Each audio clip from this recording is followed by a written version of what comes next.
I was employed by a law firm as an international trade analyst, and my wife was working in the human resources area for McKinsey and Company and other employers in the area.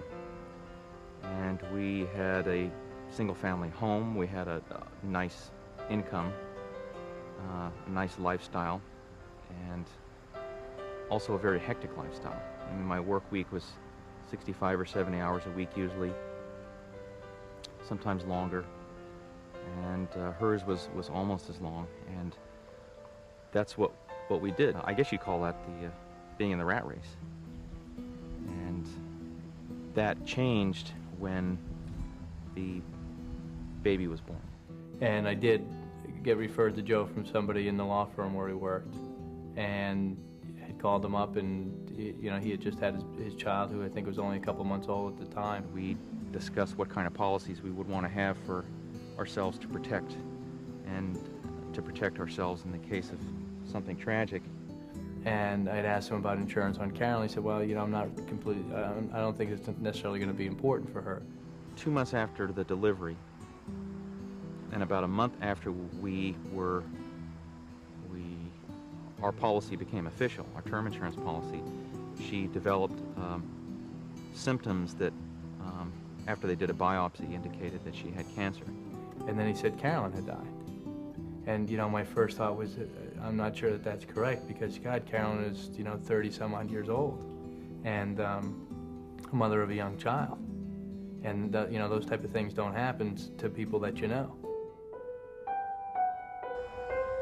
After Carolyn died, and I realized that I was going to be a single parent, I realized that I couldn't really do the job that I would want to do as a single parent, working the way that I was.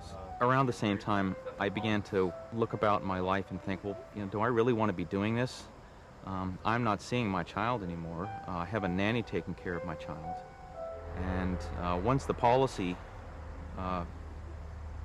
cashed in, and I was able to make adjustments in the mortgage and savings and other things I wanted to do, it was a great relief, and definitely lightened the burden quite a bit. I can spend a lot of time with my daughter. We can have 3 meals together. We can play outside. There's a lot more that I can do. You realize that to a certain degree, I'm the one responsible for the life changes, for Joe having the opportunity to put his life back together in the way that he wants to, as opposed to the way that's dictated to him, by the financial realities of the world. So that all makes you feel real good. Because tragic occurrences do happen in our lives, and no matter how many precautions we try to take, it's not that expensive when you think about the benefit in the case of a tragic occurrence. And I wouldn't be here, certainly not in the same financial circumstances, without that. It just makes you feel proud that you can live up to the promises that you've made to an individual, and it makes me feel more comfortable for the promises that I make to all my other clients, to know that I can stand and deliver on those based on the insurance companies that we represent.